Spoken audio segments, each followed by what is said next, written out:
안녕하세요, 쭈님들. 마리아주예요. 요즘 와인에 대해 궁금해하신 분들이 많아진 것 같아요. 와인에 대해 이런저런 질문도 해주시고 관심을 많이 가져주시는데요. 그래서 오늘은 제가 와인에 대해 짧은 소개와 그동안 많은 분들이 궁금해하셨던 와인의 궁금증을 얘기해볼까 합니다. 첫 번째, 와인과 샴페인은 뭐가 다른가요? 제가 평소에 샴페인을 즐겨 마시는 편이에요. 그런데 와인과 샴페인의 차이점을 물어보시는 분들이 꽤 많아요. 자, 그럼 먼저 샴페인에 대해 짧게 설명할게요. 샴페인은 사실 지역이에요. 불어로 쌍파뉴라고 하는데 프랑스 북부에 위치한 지역 이름이거든요. 이 지역에서 나오는 스파클링 와인을 샴페인이라고 불러요. 그래서 샴페인은 뭐다? 스파클링 와인의 일종이다. 하지만 쌍파뉴의 모든 스파클링이 다 샴페인이라고 부르는 건 아니고요. 샴페인의 품종이 딱 세 가지예요. 샤도네이, 피노누아, 피노 무니에 이렇게 세 가지 품종을 이용해서 쌍파뉴 지역에서 만든 그리고 2차 발효를 거친 와인을 샴페인이라고 부를 수 있는데요. 2차 발효라고 하면 와인병에서 자연적으로 기포가 생기는 걸 말해요. 외부에서 기포를 주입하는 경우도 있는데 이 방식까지 거쳐야 비로소 샴페인이 탄생하는 거죠. 샴페인의 얘기가 많이 길어졌네요. 지금 보시는 영상은 제가 얼마 전 한강에서 가졌던 와인 모임이에요. 와인 카페에서 진행했었던 이런 모임이었는데 와인을 처음 입문하시는 분이나 와인을 마시고 싶은데 어떻게 하면 좋을지 모르시는 분들은 이런 와인 카페를 이용해서 원하는 모임 자리를 신청하셔도 좋아요. 와인은 크게 세 가지로 나뉘어요. 레드 와인, 화이트 와인, 스파클링 와인. 전 세계에 너무나 많은 포도 품종들이 있지만 나라별이나 와인별로 대표 품종이 있는데요. 많이 들어보셨을 거예요. 까베르네 쇼비뇽이라고 하는 포도의 품종은 레드 와인의 대표 품종 중 하나이면서 전 세계에서 가장 많이 쓰고 있는 와인을 만드는 포도예요. 까베르네 쇼비뇽을 포함해 쉬라, 멜롯, 피노누아 등이 레드 와인을 만드는 대표 포도 품종이라고 생각하시면 돼요. 이 포도의 품종에 따라 맛의 차이가 많아서 본인이 좋아하시는 포도로 만든 와인을 먼저 알아본 다음 그 와인을 생산하는 나라를 찾으시면 와인샵에서 추천을 받거나 고르실 때 실패할 확률이 낮아요. 역시나 오늘도 이날의 와인을 소개할게요. 일단 맨 처음 설명드린 샴페인 중에 굉장히 유명한 와인인데요.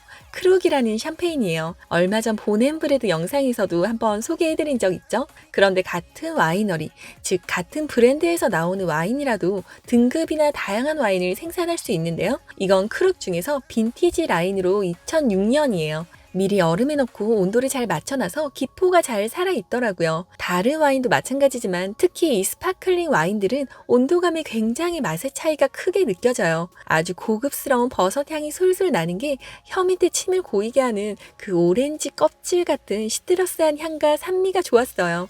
이날 샴페인뿐만 아니라 또 특별한 와인이 더 준비가 됐는데요. 아까 말씀드린 레드 와인의 대표 품종 중 제가 피노누아를 말씀드렸죠. 피노누아는 부르고뉴 지역의 대표 품종인데 쌍파뉴 지역 밑에 위치해 있어요. 이 부르고뉴에서 난 피노누아로 만든 에세조라는 와인이에요. 에세조는 신의 물방울에서 소개되기도 했는데요. 에세조가 와인의 이름이라고 생각하시면 되고 이 와인을 생산하는 와이너리들이 또 다양하게 있어요. 이날은 세 군데 와이너리에 에세조를 맛봤는데요. 참고로 이 피노누아의 맛의 특징은 아주 라이트하면서 맑고 깨끗하고 향기로운 느낌이 강해요. 그래서 고기뿐 아니라 참치나 해산물에도 곁들여 먹기 좋은 레드 와인이에요. 보통 레드 와인에는 고기, 화이트 와인에는 해산물이라고 생각을 하시잖아요. 그게 일반적이긴 하지만 아닌 경우도 있어요. 와인에 막 관심을 가지게 되신 분들이 저에게 추천 와인을 많이 여쭤보시는데요. 와인 궁합은 정말 어려워요. 왜냐면 똑같은 와인이라도 보관 상태에 따라 맛이 달라지는 경우가 있기 때문에 어떤 와인을 딱 추천해드리기 어렵더라고요. 하지만 이거 하나는 참고하시면 좋을 것 같아요. 와인의 맛이 너무 강해서 샐러드 같은 좀 가벼운 음식의 맛을 살리지 못하거나 또 중식 같은 향이나 맛이 강한 음식에는 아주 여린 화이트 와인은 서로의 맛을 살리지 못하는 경우가 많다라고 생각하시면 돼요.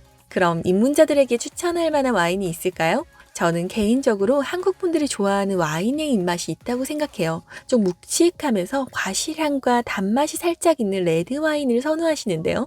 아무래도 한식과도 잘 어울려서 그렇지 않을까 생각이 드는데요. 한국 분들이 가장 많이 찾으시는 칠레 와인이나 미국 와인의 특징이에요. 이런 경우 보통 한 종류의 포도를 쓰기도 하지만 블렌딩을 하는 경우도 많아요. 레드 와인의 품종 중 까베르네 쇼비뇽이나 쉬라, 멜롯 등을 적당한 비율로 섞어서 만든 와인들인데요. 기본적으로 고기류나 볶음류, 금방 말씀드린 중식과도 맛이 묻히지 않고 이겨낼 때가 많아요. 탄닌이 좀 적은 와인부터 시작을 하고 음식과 함께 한두 잔 곁들여 먹으면 와인에 대한 좋은 인상이 남지 않을까 생각이 드네요. 이날은 제가 또 특별한 와인 모임이 있어서 출동했는데요. 워커힐 호텔의 일식당 모액이라는 곳에서 크리스탈 와인 수입 업체와 함께 콜라보를 해 갈라 디너를 진행했었어요. 워커힐은 광진구에 위치한 호텔인데 호텔로 올라가는 드라이브 코스와 한강을 바라보는 경치가 예뻐서 많은 분들에게 사랑받고 있는 곳이기도 하죠. 모액이는 1층에 위치해 있고 들어가서 왼쪽으로는 넓은 홀과 대판 얕게 공간이 따로 있었어요. 저희는 와인 모임을 하려고 미리 룸으로 자리를 마련해 주셨어요. 이날 준비된 샴페인은 좀 전에 소개한 크룩처럼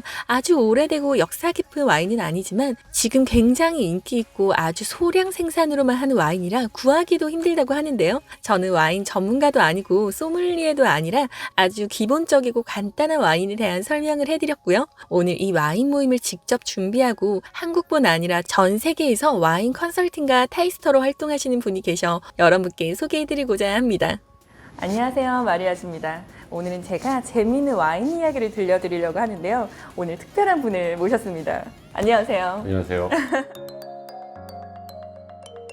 와인을 좋아하시는 분들이라면 이분의 닉네임 한 번쯤은 들어보셨을 텐데요. 와인 마시는 아톰으로 활동 중이시고 전 세계에 있는 와인 메이커 분들과 소통하시면서 와인 업계에서 아주 유명한 분이세요. 안녕하세요, 아톰님. 안녕하세요. 네.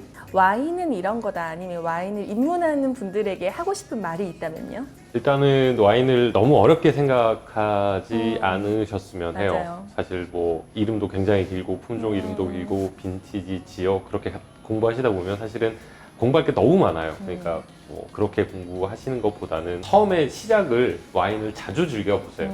가까운 이마트나 할인점을 찾아서 네. 5,000원, 10,000원짜리 와인부터 천천히 자주 즐겨보세요. 그러니까 접하시다 보면 어느 순간 입안에 탁 와인이 감길 때가 있는데 그때부터 천천히 시작하시면 돼요. 와인 따는 거 한 번만 보여주세요. 샴페인을 따는 네. 방법을 어렵게 생각을 하시죠. 캡슐을 먼저 제거를 하세요. 제거를 하고 네. 그 다음에 고기 고정해서 버블이 있기 때문에 6기압 이상이 되기 때문에 튀어 오르기 때문에 잡고 6번을 돌리세요. 6번을 돌려요. 네. 그거는 몰랐네요. 6번을 돌리시고 네. 여기서 이제 코르크가 빠질 수 있으니 오른손으로 병을 잡으시고 네. 왼손으로 병을 천천히 돌려주세요. 네. 아, 오른손을 잡고 왼손으로 돌려요? 와, 소리. 자, 오늘 성공적인 모임을 축하하는 의미로 자, 감사합니다. 네. 짠. 이런 와인 모임에서는 주최하는 측에서 와인에 대한 설명도 해주시고 아예 와인을 만드신 분들을 초청하는 경우도 있어요. 그래서 직접 와인 메이커와 인사도 나눌 수 있는 자리도 있는데요. 지금 시기가 시기인 만큼 이날은 화상통화를 하며 인사도 나누고 궁금한 부분을 얘기하는 시간을 가졌어요. 소개할게요. 이 샴페인은 엠마뉴엘 브루쉐라는 와인이에요. 오늘 이 브루쉐의 와인이 총 9병 준비됐다고 해요. 아주 귀한 와인이기도 하고 저도 예전 쌍파니 방문 때 너무 맛있게 먹었던 와인이라 오늘 굉장히 기대가 되네요. 이 브루쉐의 샴페인은 아주 세련되면서도 순수하고 구조감이 굉장히 좋아요. 산미와 토스티한 잔잔하면서도 힘찬 기포는 물론 어디에 하나 빠지지 않는 정말 멋진 도시 여성적인 느낌이에요. 이제 마지막으로 화이트 와인을 한번 얘기해 보려고 해요. 화이트 와인의 대표 품종으로는 샤르도네와 쇼비뇽 블랑, 리슬링 등이 있어요. 리슬링은 약간 단맛이 있어 디저트와 함께 먹기도 하고 쇼비뇽 블랑은 상쾌한 풀향이 많아서 여름에 잘 어울리는 와인이기도 한데요. 샤르도네는 화이트 와인은 오크통에서 숙성을 하는 경우도 많아서 묵직한 바디감이 느껴질 때도 있어 다양한 요리에 좋은 궁합들이 많아요. 자, 여기서 또 질문 들어갈게요. 와인은 무조건 오래될수록 좋은 거다. 술을 안 좋아하시는 분들도 와인을 선물 받거나 오래 보관하면 좋다는 생각에 어떻게 보관해야 하는지도 모르고 그냥 무작정 보관을 하는 경우도 많다고 해요. 이거는 제가 쉽게 설명해 드릴게요. 와인을 만들 때도 만드는 목적이 있거든요. 예를 들면 우리나라 겉절이와 묵은지를 만들 때 이미 목적이 다르잖아요. 겉절이를 묵혀두면 2년 된 묵은지가 될 수 없듯이 와인도 장기 숙성을 할 수 있는 와인과 바로 마셔야 되는 와인도 있어요. 예를 들면 매년 나오는 보졸레 누보의 와인이 겉절이라고 생각하시면 돼요. 대부분 고가의 와인들이 장기 숙성을 할 때가 많은데 이런 부분은 와인샵이나 검색을 하셔서 한번 알아보시고 보관을 하시면 좋을 것 같아요. 마지막으로 쭈님들이 가장 많이 묻는 질문 중 하나인데요. 와인을 남으면 어떻게 보관할까요? 제가 스시집이나 다른 레스토랑에서 와인을 시켜서 남으면 어떻게 보관하는지 궁금해하시는 분들이 많아요. 보통 평일이나 하루에 한 병을 다 마시는 경우가 별로 없어서 와인이 남으면 보관을 하는데요. 이때 코르크 마개가 아닌 와인 스토퍼를 사용해요. 이 와인 스토퍼는 공기를 막아줘서 보관이 가능하긴 한데 그래도 스파클링 같은 경우에는 하루에서 3일, 레드나 화이트 같은 경우에는 2, 3일에서 길게는 일주일까지 가는 경우도 있어요. 평소에 와인을 어떻게 보관하는지에 대해서도 많이 여쭤보시는데 꼭 와인 냉장고가 아니어도 서늘한 곳이나 햇빛이 안 드는 곳이면 보관 가능하고 눕혀서 보관하는 게 좋아요. 이 코르크 부분이 나무라 마르면 오픈할 때 깨지는 경우도 있거든요. 자, 그럼 오늘 이렇게 마리아주와 함께하는 와인의 세계 어떠셨나요? 와인이라는 게 참 어렵게도 느껴질 수 있지만 조금만 편하게 생각하면 우리가 흔히 마시는 맥주처럼 부담 없이 즐길 수 있어요. 와인 컨텐츠를 만들어 봤는데 재미있었는지 아님 조금이나마 도움이 되셨는지 잘 모르겠네요. 그럼 저는 다음에 또 마리아주의 맛있는 미담에서 만나 뵙도록 하겠습니다. 다음에 만나요. 빠이!